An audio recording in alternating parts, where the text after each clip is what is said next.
Breaking news coming straight out of the inner corridors of El Segundo. The Lakers have just made official a move that could end up being one of the boldest decisions of the entire season. A defensive force has been added to the mix, and suddenly the title conversation feels a lot more real. But hold on, who exactly is this player? How fast can he make an impact? And what does this move quietly reveal about what the front office is really planning behind closed doors? If you're a true Lakers fan, you're not clicking away now, because what we're about to break down could completely reshape how you view this season. Before we get into the details, make sure you're subscribed to the channel and have notifications turned on. Unfortunately, 99% of our viewers aren't subscribed, which makes YouTube think we're not relevant. The next stretch of content will be entirely focused on Lakers-related news, roster moves, and league context. If you want to stay informed as things unfold, this is the place to do it. And as always, if you support this kind of coverage, hitting the like button helps more than you might think. The Los Angeles Lakers closed out 2025 in the most painful way imaginable. What should have been a celebratory night turned into a full-blown disaster inside Crypto.com arena.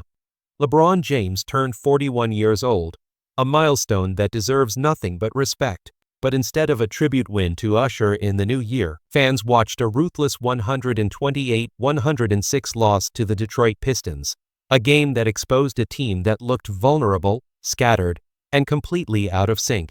Even worse, it marked the fourth loss in their last 5 games. LeBron finished with 17 points, handed out assists, battled on the glass, but it was obvious the engine wasn't running smoothly. Late in the game, he sat on the bench with his arms folded, no emotion, no reaction, silently watching as his team was overwhelmed by a Pistons squad that came in with nothing to lose and everything to prove. The reality is that nothing functioned properly without Austin Reeves, Gabe Vincent, and Rui Hachimura, who was scratched late due to calf soreness. Head coach J.J. Redick was forced to shuffle the deck yet again, his 16th different starting lineup this season. This time inserting Jake LaRavia next to LeBron and Luka Doncic.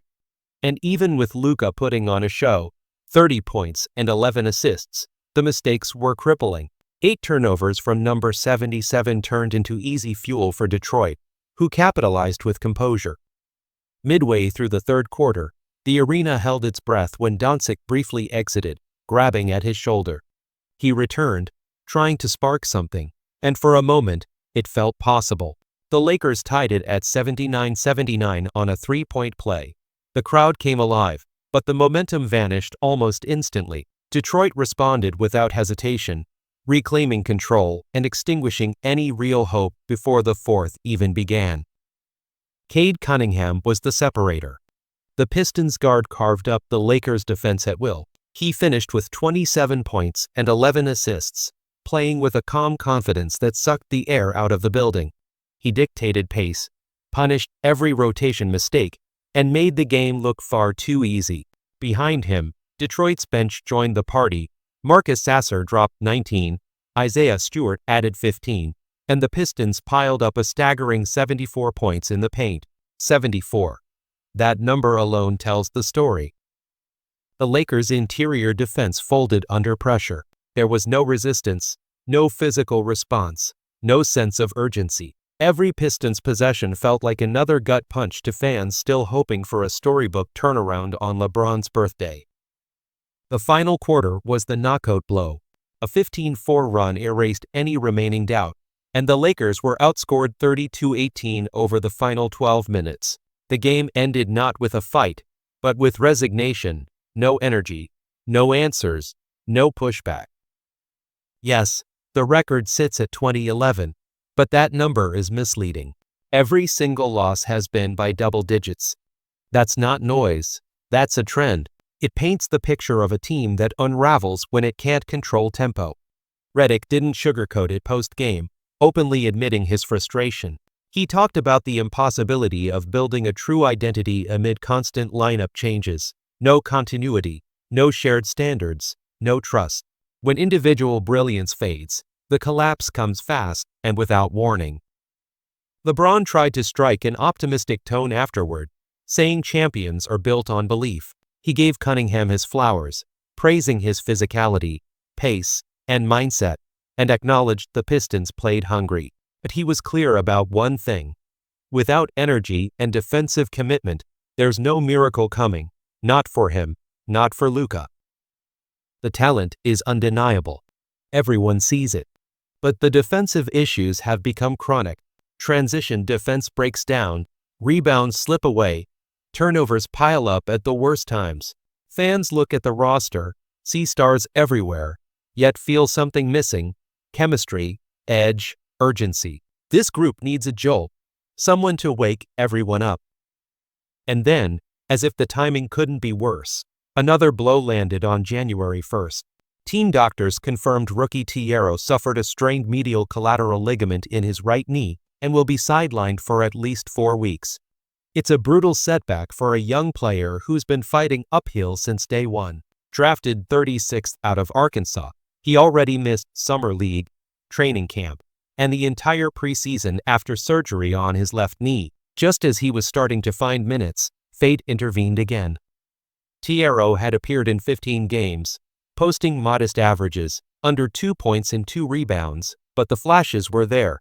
Defensive instincts, positioning, awareness. He'd looked healthy, even playing late against Detroit without obvious discomfort. The imaging came later, and for anyone familiar with his journey, the news hit hard. 2 knee injuries, 2 different legs, and the uncomfortable question starts to linger. Can his body withstand the grind of the NBA?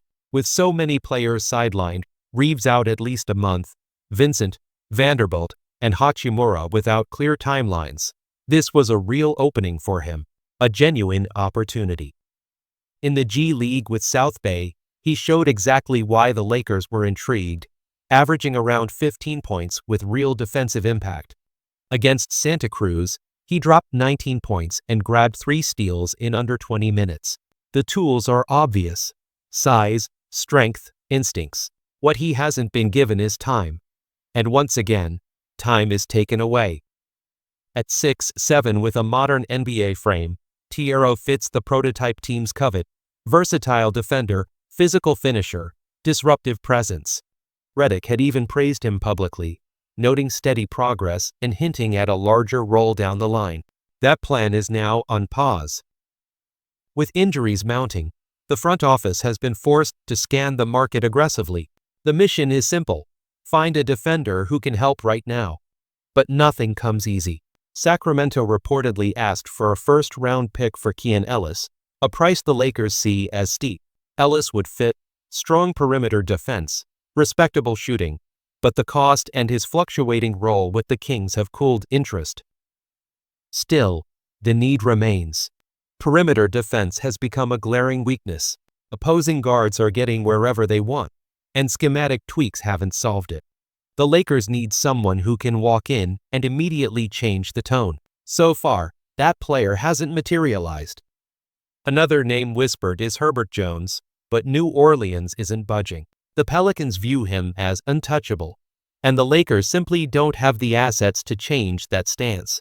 So the front office is stuck at a crossroads: overpay for a solid contributor, or gamble on health and internal growth. It's a dangerous waiting game. With every passing loss, pressure builds. Fans grow restless, and understandably so. Quietly, an uncomfortable thought creeps into the locker room: is this roster truly enough? The schedule doesn't pause for self-reflection. Next up are the Memphis Grizzlies. Another test. Another chance to respond, or to sink further. Veterans feel the weight, young players need guidance, and fans watch closely, waiting for that spark, that turning point. But will it come? Will someone seize control and force change? Or will we keep seeing talent drowned out by inconsistency?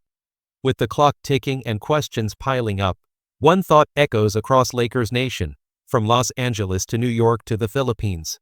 What happens next? If you think the storm has passed, buckle up. Comment: the time is now, if you believe this is the moment the Lakers turn the corner. And if you expect the coming weeks to be quiet, think again. Phones are ringing behind the scenes, tensions are rising, and the season could flip in an instant. There are rumors circulating. There are names being discussed quietly, and if the Lakers truly intend to chase a championship, someone will have to make a bold call, soon. Because the reality is simple. This team either finds itself now, or it falls behind. LeBron won't wait forever. Luka is giving everything, but he can't do it alone. The fans have shown up. Now it's on the front office to prove they believe. As things stand, the championship dream is fragile. If you feel something big is coming, and it is, don't miss it. Click the playlist pinned in the comments and on the end screen for the latest Lakers coverage. It's all there.